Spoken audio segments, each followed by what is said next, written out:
warahmatullahi wabarakatuh. Perkenalkan, nama saya Nisa Muhammad dengan NIM 941440110 semester 4 dari kelas A Ilmu Ekonomi. Jadi, tujuan saya membuat video ini untuk menyelesaikan tugas sebuah kasus fintech yang ada di Indonesia.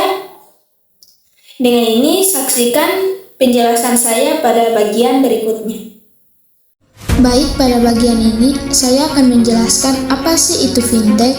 Fintech, Financial Technology, adalah inovasi teknologi di bidang keuangan yang bertujuan mempermudah transaksi dan akses layanan finansial melalui sistem digital, aplikasi, atau perangkat lunak.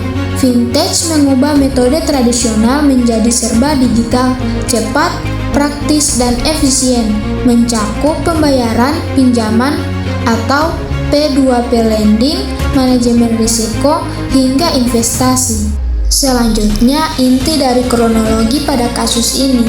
Gelombang kasus gagal bayar kembali menguji ketahanan industri fintech lending atau pinjaman daring (pindar) sepanjang tahun 2025. Di tengah outstanding pembiayaan yang terus tumbuh, sejumlah platform menghadapi pembiayaan bermasalah yang berujung pada keterlambatan pembayaran imbal hasil, tertahannya dana lender, hingga pencabutan izin usaha oleh Otoritas Jasa Keuangan atau OJK. OJK mencatat outstanding pembiayaan fintech P2P lending mencapai 92,92 triliun rupiah per Oktober 2025, tumbuh 23,86% secara tahunan, year on year. Pada saat yang sama, indikator risiko kredit macet agregat TWP90 berada di level 2,76%, membaik dibanding September 2025, namun lebih tinggi dibanding Oktober 2024. Meski masih di bawah ambang batas OJK sebesar 5%, angka tersebut menyimpan dinamika risiko tinggi di tingkat penyelenggara. Pada bagian ini adalah bagian kasus akseleran, potensi gagal bayar sebesar 178 miliar rupiah.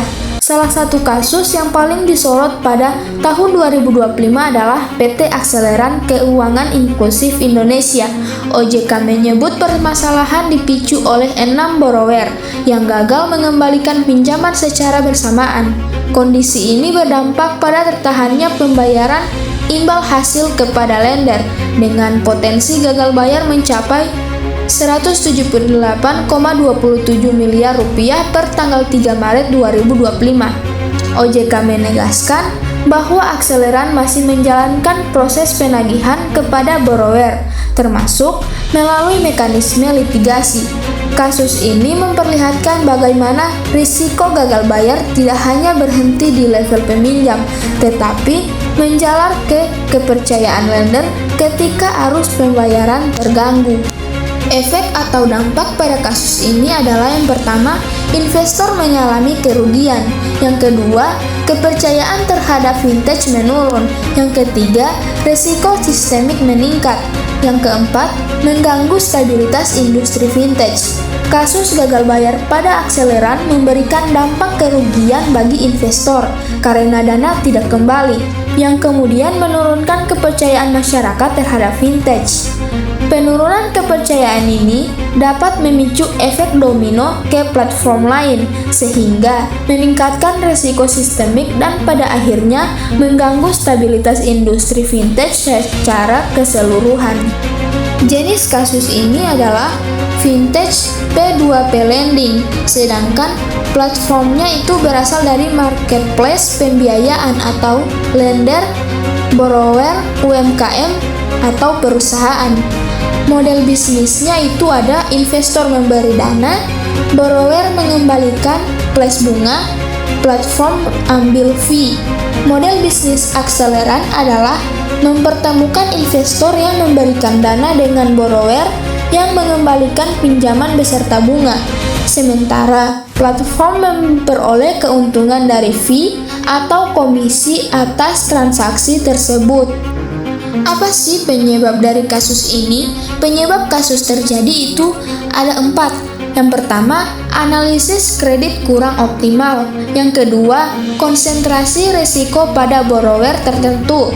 Yang ketiga, moral hazard atau borrower tidak bertanggung jawab. Yang keempat, monitoring pinjaman lemah. Kasus ini terjadi karena analisis kredit yang kurang optimal, sehingga kualitas borrower tidak terdeteksi dengan baik. Ditambah adanya konsentrasi risiko pada borrower tertentu, perilaku moral hazard dari borrower yang tidak bertanggung jawab, serta lemahnya monitoring setelah penyaluran pinjaman yang menyebabkan potensi gagal bayar tidak terantisipasi sejak dini. Sampai kenapa kasus ini terjadi? Kasus ini terjadi karena analisis kredit yang kurang optimal, sehingga kualitas borrower tidak terdeteksi dengan baik.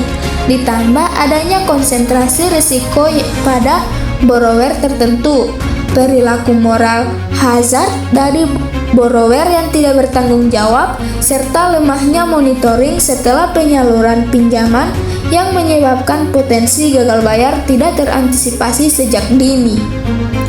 Apa yang Anda lakukan sebagai regulator? Sebagai regulator seperti otoritas jasa keuangan, saya akan memperketat pengawasan terhadap platform akseleran dengan mewajibkan penerapan manajemen risiko yang lebih ketat, khususnya dalam analisis kredit dan diversifikasi pembiayaan. Selain itu, saya akan meningkatkan transparansi kepada investor terkait tingkat risiko dan gagal bayar, memperkuat sistem monitoring pinjaman secara real-time, serta menerapkan sanksi tegas bagi platform yang tidak memenuhi standar. Di sisi lain, edukasi literasi keuangan kepada masyarakat juga perlu ditingkatkan agar investor memahami risiko sebelum berinvestasi. Sekian penjelasan singkat dari saya tentang sebuah kasus fintech yang ada di Indonesia. Apabila masih terdapat kekurangan, saya mohon maaf. Wabillahi taufiq wal hidayah. Wassalamualaikum warahmatullahi wabarakatuh.